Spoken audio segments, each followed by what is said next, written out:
Next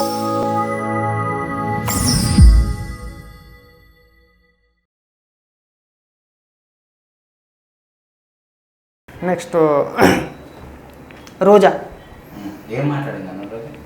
వాళ్ళ రోజా మాట్లాడుతూ జగన్మోహన్ రెడ్డి పైన దాడి జరిగింది కదా, దానికి సంబంధించి ఏమంటుందంటే సేమ్ 2019 కోడికత్తి దాడి జరిగినప్పుడు ఎలాగైతే రోజా ప్రెస్ మీట్ పెట్టి ఏడ్చిందో, మా అన్నం చంపేవారు, మా లేకపోతే మేము చచ్చిపోతాం అని చెప్పేసి భయంకరమైన యాక్టింగ్ చేసింది అప్పట్లో.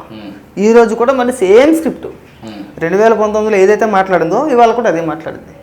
దీని వెనకాల చంద్రబాబు నాయుడు గారు ఉన్నారు, దీని వెనకాల తెలుగుదేశం పార్టీ ఉంది.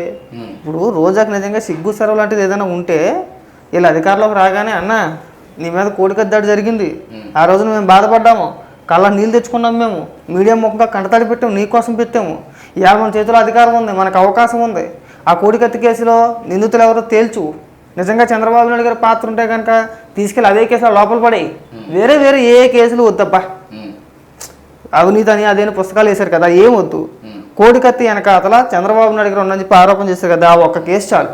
కోడికత్తి సీనే చెప్పాడు కదా మరి వేయొచ్చు కదా, బయటకు వచ్చి కోడికత్తి సీనే ఇది అసలు దాడే చేయలేదంటే ఎవరు చేసినట్లు, మరి దాడే చేయలేదు అసలు, అదొక మిస్టరీ లాగా మిగిలిపోయింది. అది అసలు పెద్ద మిస్టరీ, అది ఆ విషయం అందరికీ తెలుసు, కానీ వీళ్ళు మాత్రం యాక్టింగ్ మామూలుగా చేయాల. మళ్ళీ వాళ్ళు వచ్చి సిగ్గు సెరవు లేకుండా ఇవాళ ఎందుకు మాట్లాడుతున్నావు నువ్వు? ఈ 5 ఏళ్ళ బట్టి జగన్మోహన్ రెడ్డి ఎందుకు క్వశ్చన్ చేయాలా అన్న? ఆ రోజు నీ కోసం మేము బాధపడ్డాం, నీ కోసం మేము వెయిట్ చేయము అక్కడ మీడియా ముఖంగా, ఇవాళ నువ్వు దాని గురించి మాట్లాడట్లేదు, దాని గురించి ఊసేయట్లేదు.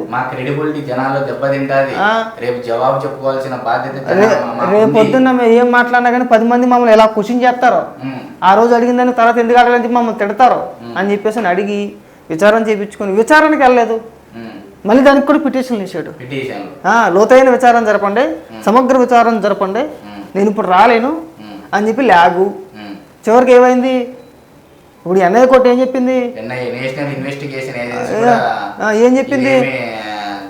అందులో ఏం లేదు, అందులో ఆ దాడిలో కుట్రపూర్వకంగా ఏది లేదని తేల్చేసింది.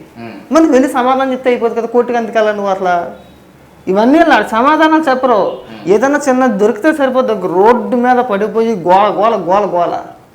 రోజా నీకున్న ఉండే కొద్దో గొప్ప పరువు మీ జగన్మోహన్ రెడ్డి వల్ల పోయింది. అనవసరంగా అక్కడ ఏదో జరిగిపోయిందని చెప్పేసి నువ్వు రోడ్డు ఎక్కేసి ఏది పడితే అది మాట్లాడితే రేపు అన్న రోజున మనం ఈ బాగా మాట్లాడిన మాటలకి సమాధానం చెప్పుకోవాల్సిన పరిస్థితి వచ్చింది. మంత్రి పదవా? వాళ్ళ అధికారంలో రారనే కదా ఈ డ్రామాలన్నీ కూడా, ఫిక్స్ అయిపోయాయి. ఇప్పుడు రాళ్ళ దాడి వరకు కూడా, లేకపోతే వాళ్ళకి ఏం పని, చంద్రబాబు నాయుడు గారికి ఏం పని, లోకేష్ గారికి ఏం పని, ముఖ్యమంత్రి హోదాలో ఉన్న వ్యక్తి ఎవడైనా కానీ తెలుగుదేశం కార్యకర్త అనుకోపోని ఎవడైనా అంత శాసనం చేస్తాడా? రాయిచు కొట్టే శాసనం చేస్తాడా? ఇలా డ్రామాలు కాకపోతే ఇవన్నీ ఎందుకు వచ్చింది పనికి మాల మాటలు ఇవన్నీ? రోజా ఇక్కడి నుంచి కట్టిపెట్టేవి. ఆ దాడి వెనకాతల ఎవడో లేడు, జగన్మోహన్ రెడ్డే ఉన్నాడు. దాడి చేయించుకున్నదే జగన్మోహన్ రెడ్డే, గాయపడింది జగన్మోహన్ రెడ్డే.